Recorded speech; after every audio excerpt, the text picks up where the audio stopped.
Hi, and welcome to BNEWS Weekly. I'm Linda McNamee, in for Phil Gallagher. The Town of Burlington Planning Director, Kristen Kasner, announced at the September 15th Planning Board meeting her decision to step away from the position for political pursuits. Having recently won in the primary, Kasner is running as the Democratic candidate in the general election for the Massachusetts House of Representatives, representing the 2nd Essex District, against incumbent Republican Leonard Mira. Kasner will not be completely done until January, and it will be at the town offices on Tuesdays to ensure a smooth transition for the planning department. All of us here at BCAT wish Kristen the best of luck in the upcoming election and in all of her future endeavors. Burlington Parks and Recreation Director Brendan Egan recently addressed the Recreation Commission to name current Program Coordinator Kelly Lehman to the new position of the Assistant Director of Parks and Recreation. At a prior meeting, the Recreation Commission approved the new job description and the position was advertised. After completing the interview process with Human Resources, Lehman was selected as the candidate. There was an issue in that no members of the Recreation Commission were present for the interview process. However, all the members shared their high praise of Lehman in her abilities and accomplishments during her time with Burlington Parks and Rec. The Recreation Commission voted to appoint Lehman as the Town of Burlington's first Assistant Director of Parks and Recreation, 500. Egan said they will begin the search for a new program coordinator pending Lehman's contract negotiations. The tradition of Truck Day rolled onto the town common recently, and BNews student reporters Arushti Dema and Juliana McGrain were on hand for this event.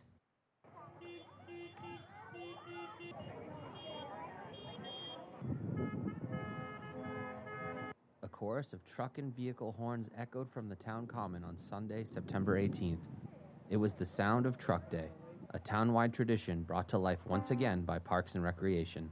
It's a lot of work in trying to get all of the companies that bring vehicles each year and get them in on time, get them to fill out the forms and stuff. Some of them don't know if they can make it until the last minute, so there's a lot of work, and Kelly Lehman really took it by the horns this year and took everything on, so it takes a lot of work. Truck Day is not only a chance for families to explore everyday vehicles up close, it's another great opportunity for residents to get out and enjoy a day in the community. What's the best part about Truck Day? Just seeing everyone out here enjoying the expressions on little kids' faces and adults' faces, seeing a truck up close that maybe they only see driving down the road. Stay tuned to BCAT for our full coverage of Burlington's 2022 Truck Day, hosted by Arushi Daima and Juliana McGrain. Until next time, this is Chris Flaherty for BNews Weekly. Thank you, Chris. The Burlington Parks and Recreation also celebrated the groundbreaking of the new universally accessible Treehouse project at Simons Park. BNews reporter Chris Flaherty attended the event and has this report. Earlier this year, the Recreation Commission voted to approve the construction of a universally accessible treehouse at Simons Park. The treehouse was a special project from the minds of Parks and Recreation and the Simons Trust. Construction is now underway and was commemorated with a special groundbreaking ceremony on Sunday, September 18th. It feels good to get the project going. It's been a long time, and now that we have it going, the grand opening is going to be the ultimate.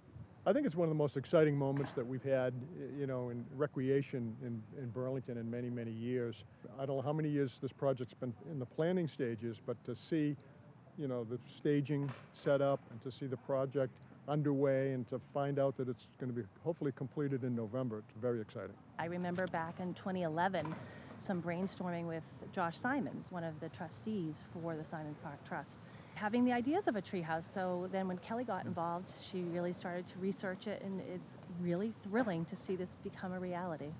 This project would not have been possible without a generous donation from the Gillingham family. Phil Gillingham, along with his brothers Doug, Steve, and Bruce, were looking to give back to the community their parents were heavily involved in. Their donation to the Treehouse project is an example of the values their parents instilled in them. My father was always involved in Little League. He was involved in the organization end of it. fully supportive of any of his sons attending any of their games. My mother worked for the recreation department for a number of years, was heavily involved in the church. So I would say it was more the actions that they took that led us to adopt those rather than words that they necessarily shared with us. This was probably our single biggest family donation for a project through the recreation department.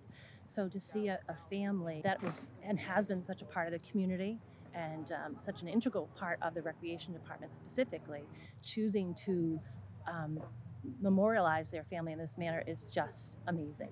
A special beech tree was planted on the lawn before the treehouse in honor of the Gillingham family's contributions and will carry a plaque with the family name going forward. That was a major surprise. We did not expect that, and the family's thrilled, and I know my parents would be very honored to have a tree planted in Simons Park where all four of her sons regularly played. Family couldn't be happier about the progress that we've seen here today, and we're really looking forward to the project being finished in early November, I believe they're estimating. Everyone is excited for families and community members to experience this new addition to Simons Park. We hope that they use the treehouse responsibly. You know, it is going to be universally accessible, so people of all different abilities will be able to utilize the treehouse and get from the beginning all the way up to the top and enjoy the views that it's going to provide of Simons Park. I hope the youth of the future of Burlington have as much fun in growing up as my brothers and I did. 1, 2, 3. Until next time, this is Chris Flaherty for BNEWS Weekly. Thank you, Chris, and thank you to everyone involved. Burlington has been the recipient of a State Municipal Vulnerability Preparedness, or MVP, grant for a study on the heat island effect. Heat islands are urbanized areas that experience higher temperatures due to pavement, buildings, and other infrastructure that absorb and reemit the sun's heat more than natural landscapes and bodies of water. The study was done on the Vine Brook area because it's the most developed part of town with the bulk of Burlington's pavement and the area where it will be the hottest in the summertime. Conservation Administrator John Keeley presented the Select Board with some proposals to build resilience in climate change involving nature-based solutions with plants, pavement removal, and creating new green space and wetlands creation. The MVP grant provides funding for the construction and can be applied to other parts of town.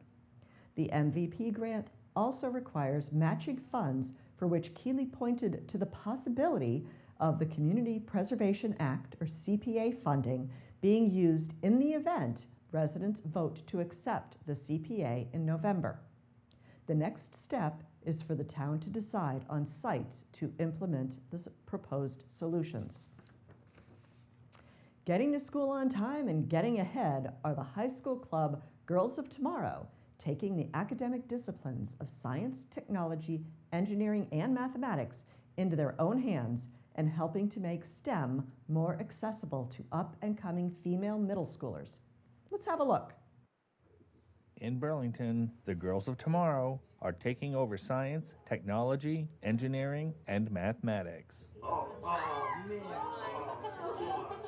I mentor middle school students on different STEM topics and hope to inspire them to take STEM courses once they enter high school as well. In Got STEM, we prepare material and we prepare fun labs to get girls in middle school involved and interested in STEM. We've worked on a ton of different projects for Got STEM, and we try to cover a bunch of different areas of STEM, such as like engineering, math, science. And it's primarily for girls because in STEM fields, girls are especially marginalized, and we want to make sure that they feel welcome and they feel heard. It's also for middle school students specifically because we want to start on the younger side. We want to help encourage them to get into STEM. I mostly got involved because personally, I am a girl in STEM, and it's something I'm passionate about, and I really hope to pursue STEM in my future, and I want to make sure other girls younger my age are also comfortable with pursuing STEM and being inspired and motivated to take STEM courses once they're in high school and pursuing a career in a bunch of these predominantly male workforces. We would love to have a lot of people involved, and one of the best ways to reach us and contact us is to DM us on Instagram at BurleyGotSTEM. And any ideas or just wanting to be involved, you can just DM us. We would love to collaborate. The one I'm most excited for and my favorite project we've worked on is probably the volcano scavenger hunt, because I feel like it's a really engaging activity for middle school students while also teaching them a really core topic in chemistry. I really enjoy having a community of girls who make and help other girls get interested in STEM with. So I enjoyed like the community we've created on the mentor side, and also the community we will create for all of these young girls in the middle school. I'm very passionate about helping girls in STEM, and I hope that this program will help a lot of these students enjoy and pursue STEM as a career. From the Got STEM program at Burlington High School and Marshall Simons Middle School, this is BNEWS.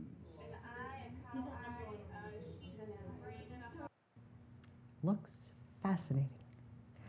After the youngest daughter was diagnosed with acute lymphoblastic leukemia, Christine Steiner and her family worked to bring the Pan Mass Challenge Kids Ride to Burlington.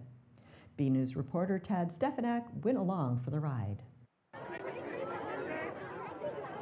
Burlington's Pan Mass Challenge Kids Ride is an opportunity for families to raise funds for cancer research and treatment at the Dana-Farber Institute. Hi, I'm Faith Steiner, and today we're at the Kids PMC ride in Burlington. Why did you decide to come out today and volunteer and help with the ride? To really support the PMC riders and my friends here and their mom and this event. I'm here with Christine Steiner, our mom, the organizer of the event, and the people are wondering, what was your motive to start this event?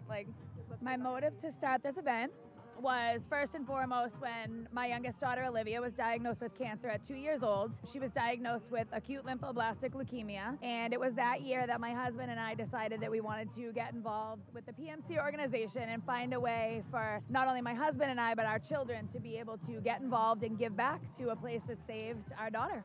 And what is the monetary goal this year of the ride? Well, in 2019 we raised $93,544. So we are hoping to get over 100,000 this year. I do think we'll be able to do that. We do have an online auction this year, which we did not have in 2019. There are a lot of great items. There are overnight hotel stays in Boston. We have Bruins tickets, Red Sox tickets, all kinds of great items to bid on. So we're hoping that that will put us over the $100,000 mark. You were a rider in 2019 and now you're a volunteer. How is the Kids PMC and the normal PMC close to your heart? How does it affect you? Because my little sister got cancer when she was 2 and she beat it. So it's just really nice to see all these people raising money for the place that saved her life. That's so true. Come catch me at the cotton candy. I'm not going to guarantee it's going to look the best, but it will definitely taste the best. I'm here with Hannah Tadelbaum, BHS freshman, and Hannah, how do you feel about all the events here today? I feel great. It's a great thing to do. It's pretty wonderful. Yep. And what have you been helping out with? A bouncy house, telling the kids to go to the little kid race. This is my little sister Olivia. She was diagnosed with cancer 7 years ago. Liv, how does it feel now all these people are here supporting you after you were diagnosed 7 years ago and now they're all raising money for you? It just feels really good because I'm really thankful that I have my sisters, my brother, and my parents helping me set this all up, and that we're still doing this. You can still donate to Burlington's PMC Kids Ride at their website and visit their Facebook to bid on some great auction items. From the Burlington PMC Kids Ride, I'm BNews reporter Tad Stefanak. Thank you, Burlington! Thank you, ladies, and thank you, Tad. Your skin is your body's largest organ, so it's important to take good care of it. And VO Med Spa in Burlington is helping you to achieve healthy, great-looking skin. Our BNews Health and Fitness segment has a look at a few ways to keep your epidermis healthy and new.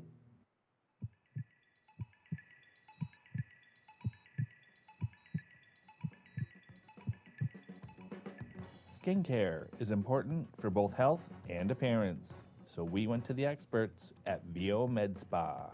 We are a med spa, so we're very results driven, and we work as a team with our patients.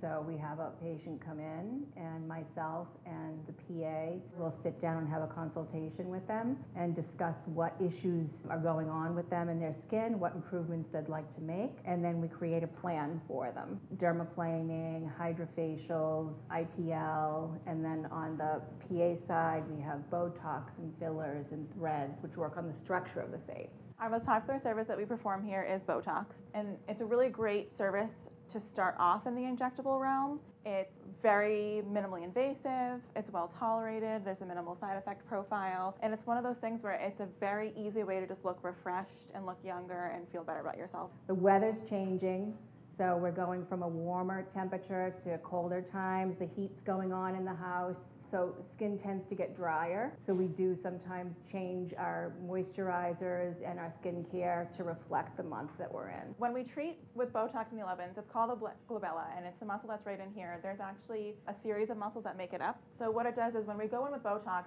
neurotoxin is a muscle relaxer. So we're relaxing the muscle that causes that expression that gives us our 11. We can use Botox in the context of treating fine lines and wrinkles, but we can also use Botox in the context of helping improve skin quality. And from an at-home aspect, if I was starting for the first time, I would look into skincare that's just going to be a generalized anti-aging. Retinols, AHAs, BHAs, resurfacing agents, and then treatments with Linda, so things that are going to help resurface and build collagen and stimulate collagen. We are a little diamond here. We're very different, and you'll find that when you come to visit us. Everyone says it when they walk in the door. The energy here is great, and it is very different than other spas. We're results-driven, and we want to talk to you about what your concerns are, and we want to help you to get there.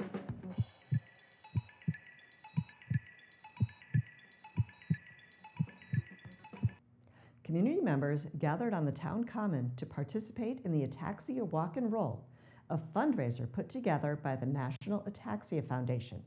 BNews reporter Ethan Dore went along for the stroll for a great cause. Hi, I'm BNews reporter Ethan Dore here at the Ataxia Walk and Roll on the Burlington Town Common, a fundraiser to find the cure to a rare neurological disease known as ataxia. Let's go check it out. Many Burlington community members walked laps around the Common, complete with a raffle and words from members of the National Ataxia Foundation, an organization under the leadership of a local resident, Doug Place.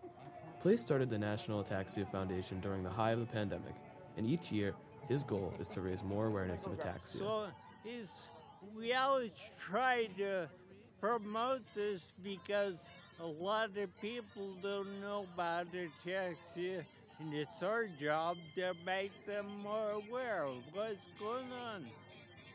Chamber President Rick Parker talks more about Doug Place and his continuous contributions to the community. Well, Doug was a close friend as a business owner, and we saw it right from the beginning, and he didn't know what it was, but as we found out and learned about ataxia, we got behind Doug, got involved, and we continue to come out to support this every year, as you can see the people behind me doing as well.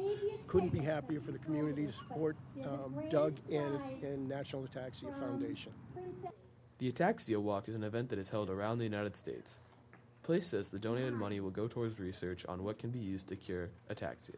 The donated money goes to a national organization called the National Ataxia Foundation.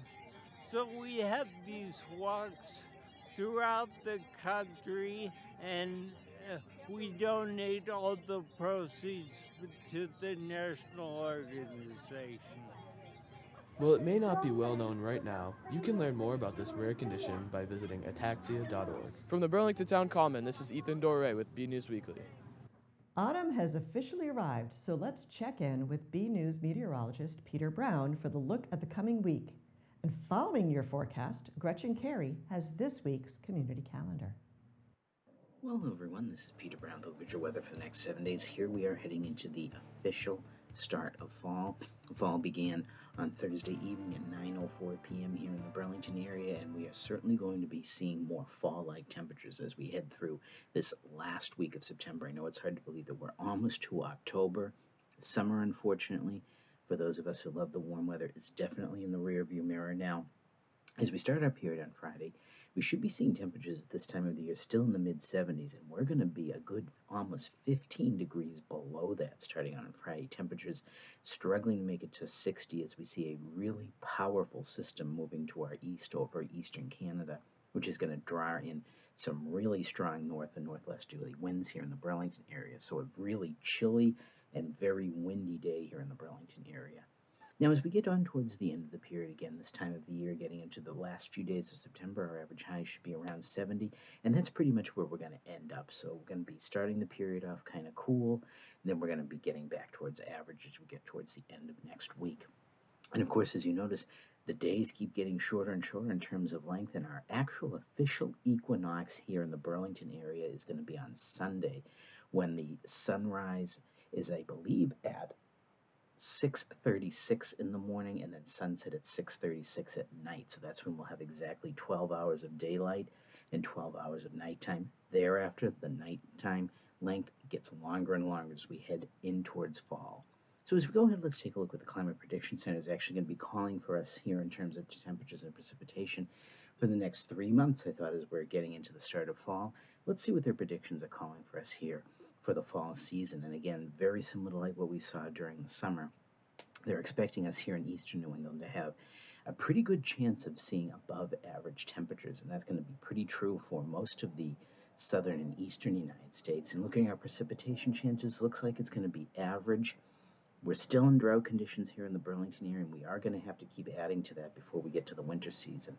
But it looks like this fall is going to be warm and kind of on the dry side, so great conditions if you're going to be out and about in the next few months enjoying that fall weather out there.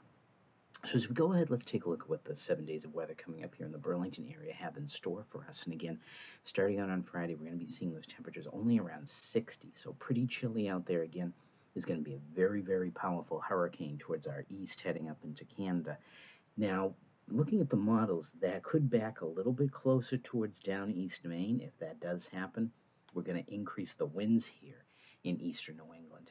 Again, doesn't look like we're going to be having any effects from rain or anything like that, but just keep in mind we could have some gusty winds out there from the northwest gusting to maybe 50 to 55 miles an hour on Friday. So there's actually going to be quite a wind chill to the air out there. Now, as we get into the weekend, that system's going to be moving away from us, and the temperatures are going to rebound back up near 70, so a really nice weekend, the first full weekend of fall. And as we get in towards the start of next work week, looks like we're going to see the chance of some scattered rain showers moving into the Burlington area with the temperatures in the upper 60s. Thereafter, looks like we're going to have a real cool shot of air coming in here next Wednesday with our temperatures only getting up into the mid to upper 50s, and we may see some spotty frost Wednesday night into Thursday morning before the sun comes up. So keep an eye on that if you have any sensitive vegetation outside, as I think it's going to be a pretty chilly night Wednesday night. Thereafter, though, on getting into Thursday, we're going to see temperatures getting back up to near 70. So everyone, get out there, enjoy the weather, and have a great week.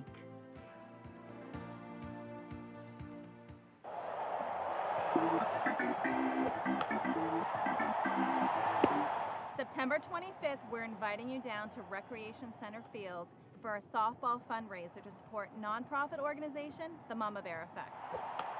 Come and see the Burlington Fire Department destroy the Burlington Police Department on this softball field. Actually, we'd like you to come down, support the police, wear your blue, and watch the police department finally dismantle the fire department. We can't get them at golf. We're going to get them at softball. No matter who you root for, come on down at 1 o'clock p.m. This is a free event. We do ask that you register ahead of time on eventbrite.com. We will have a food tent, prizes, raffles, and other fun things for the family. So come on down. And we'll see you there.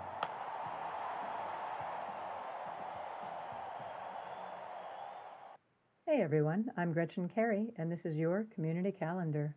Free community dinners. The Presbyterian Church in Burlington invites anyone who lives or works in Burlington and nearby towns for free monthly community dinners. Share food and conversation while building connections with the community. The next community dinner is Wednesday, September 28th from 5:30 p.m. to 7 p.m. Visit the Presbyterian Church in Burlington Facebook for more information. Town Center Beer Garden. The Burlington Beer Garden continues at the newly transformed Pocket Park in Burlington's town center, with suds being served up by Medusa Brewing Company. Support the local businesses and enjoy. Pumpkin Weaving Class. Saturday, October 1st, from 10:30 a.m. to 12:30 p.m., join Jennifer at the Made in Burlington store in the Wayside Shopping Center to weave a small orange pumpkin with a cork stem. This is an easy beginner basket weaving project. Please bring a towel, scissors, and a flathead screwdriver with you. Visit the Made in Burlington website for more information. I'm Gretchen Carey, and that was your Community Calendar. Thank you, Gretchen, and thank you, Peter. In sports, Red Devils football played their home opener at Bedford High School due to the delays of the new turf planned for Varsity Field. Back again is John Vias with this sports report.